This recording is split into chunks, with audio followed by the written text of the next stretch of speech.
একটা বড় আপডেটের দিকে নজর রাখবো। কোচবিহারে ধৃত পাক চরদের জেরা করে চাঞ্চল্যকর তথ্য মিলল। 3 হ্যান্ডলারকে ব্যবহার করে এক ঢিলে 2 পাখি মারছিল পাক গুপ্তচর সংস্থা আইএসআই। ভারতীয় সিম কার্ড তুলে পাকিস্তানে পাঠায় 3 পাক চর। পাকিস্তান থেকে ভারতীয় সিম ব্যবহার করে 2টি টার্গেট করেছিল আইএসআই। একদিকে ভারতীয় সেনার কন্ট্রোল রুমে ফোন করে তথ্য হাতানোর চেষ্টা, অন্যদিকে হোয়াটসঅ্যাপে জওয়ানদের হানি ট্র্যাপে ফাঁসানোর চেষ্টা। এই মুহূর্তের বড় আপডেট, কোচবিহারে ধৃত পাক চরদের জেরা করে চাঞ্চল্যকর তথ্য পাওয়া গেল। 3 হ্যান্ডলারকে ব্যবহার করে এক ঢিলে 2 পাখি মারতে চেয়েছিল পাকিস্তানের গুপ্তচর সংস্থা আইএসআই। একদিকে তাদের টার্গেট ছিল ভারতীয় সেনার কন্ট্রোল রুমে ফোন করে তথ্য হাতানো, অন্যদিকে হোয়াটসঅ্যাপে ভারতীয় জওয়ানদের হানি ট্র্যাপে ফাঁসানোর চেষ্টা। ভারতীয় নম্বর ব্যবহার করা হচ্ছে রাওয়ালপিন্ডি, করাচি, লাহোরের সেনা ছাউনি থেকে। রাজস্থান লাগোয়া পাকিস্তানের ভূখণ্ড থেকেও ব্যবহৃত হচ্ছে ভারতীয় সিম কার্ড, এমনটাই জানতে পারা যাচ্ছে। কোচবিহারে ধৃত পাকচরদের জেরা করে পাওয়া গেল চাঞ্চল্যকর তথ্য। 3 হ্যান্ডলারকে ব্যবহার করে এক ঢিলে 2 পাখি মারার চেষ্টা পাকিস্তানের গুপ্তচর সংস্থা আইএসআই এর। একদিকে ভারতীয় সেনা কন্ট্রোল রুমে ফোন করে তথ্য হাতিয়ে নেওয়ার চেষ্টা করা হচ্ছিল, অন্যদিকে হোয়াটসঅ্যাপে জওয়ানদের হানি ট্র্যাপে ফাঁসানোর চেষ্টা করা হচ্ছিল। ভারতীয় নম্বর ব্যবহার করা হচ্ছিল রাওয়ালপিন্ডি, করাচি, লাহোরের সেনা ছাউনি থেকে। শুধু তাই নয়, রাজস্থান লাগোয়া পাকিস্তানের ভূখণ্ড থেকেও ব্যবহার করা হচ্ছে ভারতীয় সিম কার্ড। কলকাতা এবং রাজ্য এসটিএফ এর যৌথ তদন্তে উঠে আসছে এমনই একাধিক চাঞ্চল্যকর তথ্য। আইএসআই এর কাছে ভারতীয় সিম পাচার। কোচবিহারে ধৃত পাক চরদের জেরা করে চাঞ্চল্যকর তথ্য পাওয়া গেছে। 3 হ্যান্ডলারকে ব্যবহার করে এক ঢিলে 2 পাখি মারছিল পাক গুপ্তচর সংস্থা আইএসআই। একদিকে ভারতীয় সেনা কন্ট্রোল রুমে ফোন করে তথ্য হাতিয়ে নেওয়ার চেষ্টা, অন্যদিকে হোয়াটসঅ্যাপে জওয়ানদের হানি ট্র্যাপে ফাঁসানোর চেষ্টা করা হচ্ছিল। আমি সরাসরি চলে যাবো এই মুহূর্তে, আমার সঙ্গে আমার সহকর্মী সুজয় রয়েছে। সুজয়, কলকাতা এবং রাজ্য পুলিশের যে এসটিএফ তাদের তদন্তে যা যা তথ্য উঠে আসে সে তো চমকে দেওয়ার মতো। দেখো, অত্যন্ত গুরুত্বপূর্ণ একটা ডেভেলপমেন্ট যেটা কলকাতা পুলিশ এবং রাজ্য পুলিশ এসটিএফ এর হাতে এসছে। দেখো, গতকাল আমরা জানিয়েছি যে পাক সীমান্তের ওপারে, ভারত পাক সীমান্তের ওপারে এলওসি লাগোয়া জায়গায় বসে ভারতীয় নম্বর পাচার করে সেই সিম কার্ড পাচার করে ব্যবহার করা হচ্ছিল। নতুন যে তথ্য গোয়েন্দারা জানাচ্ছেন যে শুধুমাত্র কল করা হতো না, শুধু ফোন করা হতো না, সীমান্তের ওপারে থাকা অবস্থাতেই ভারতীয় নম্বরে ওটিপি যাচ্ছে এবং সেই ওটিপি ব্যবহার করে খোলা হচ্ছে হোয়াটসঅ্যাপ, এবং সেই হোয়াটসঅ্যাপের লোকেশন যদি তোমাকে জানাই তোমারও চোখ কপালে উঠবে। সেই হোয়াটসঅ্যাপ গুলো ব্যবহার করা হচ্ছে মূলত রাওয়ালপিন্ডি, লাহোর, করাচিতে যে পাক সেনা ছাউনি রয়েছে সেখানে।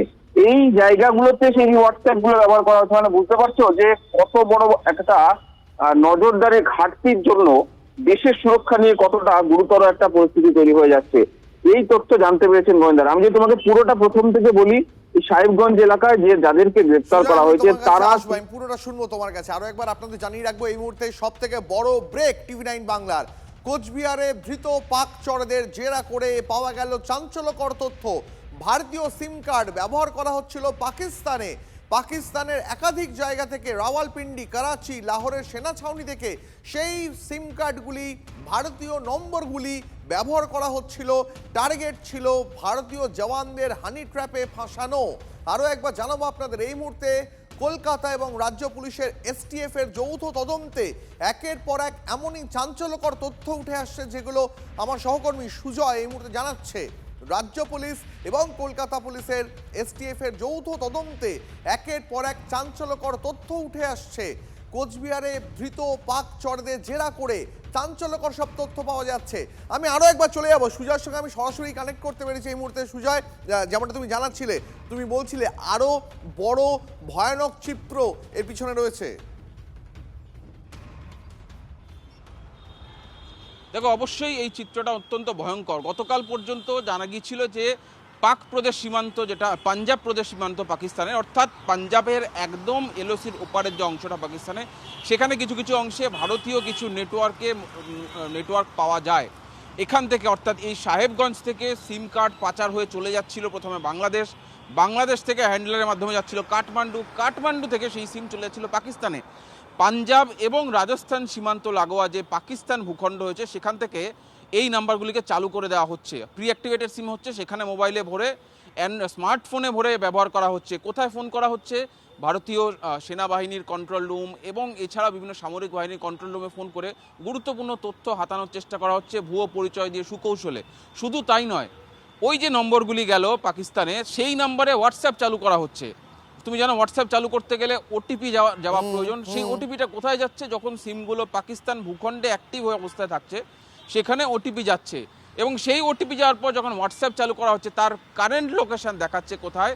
মোবাইল ট্র্যাক করে, সেই নম্বর ট্র্যাক করে এসটিএফ গোয়েন্দারা জানতে পারছেন রাওয়ালপিন্ডি, করাচি, লাহোর, এই তিনটে জায়গায় যে পাকিস্তান সেনা ছাউনি রয়েছে, সেই সেনা ছাউনিতে বসে, অর্থাৎ সেই নাম্বারের লোকেশন দেখাচ্ছে যে এই তিনটি জায়গা সেনা ছাউনি, সেখানে বসে ব্যবহার করা হচ্ছে হোয়াটসঅ্যাপ। কি করছে তারা? আইএসআই এর বিভিন্ন এজেন্ট রয়েছে, যেটা সামরিক বাহিনীর বিভিন্ন সেনা জওয়ানদের সঙ্গে সুকৌশলে বন্ধুত্ব পাতায়, কখনো বিভিন্ন ফেসবুক প্রোফাইল, ভুয়ো প্রোফাইলের মাধ্যমে, কখনো বা অন্য পরিচয় দিয়ে বন্ধুত্ব পাতিয়ে তারা তাদেরকে হানি ট্র্যাপে ফেলে, অর্থাৎ বিপদে ফেলে, ফাঁদে পেলে তথ্য হাতিয়ে নেয়, ছবি হাতিয়ে নেয়, ভিডিও হাতিয়ে নেয়। কোথাকার ছবি ভিডিও? সেটাও সেনা ছাউনি থেকে শুরু করে সামরিক বাহিনীর যে বিভিন্ন ইনস্টলেশন রয়েছে, গতিবিধি রয়েছে, সেই তথ্য, ইভেন ম্যাপও তারা হাতিয়ে নিচ্ছে।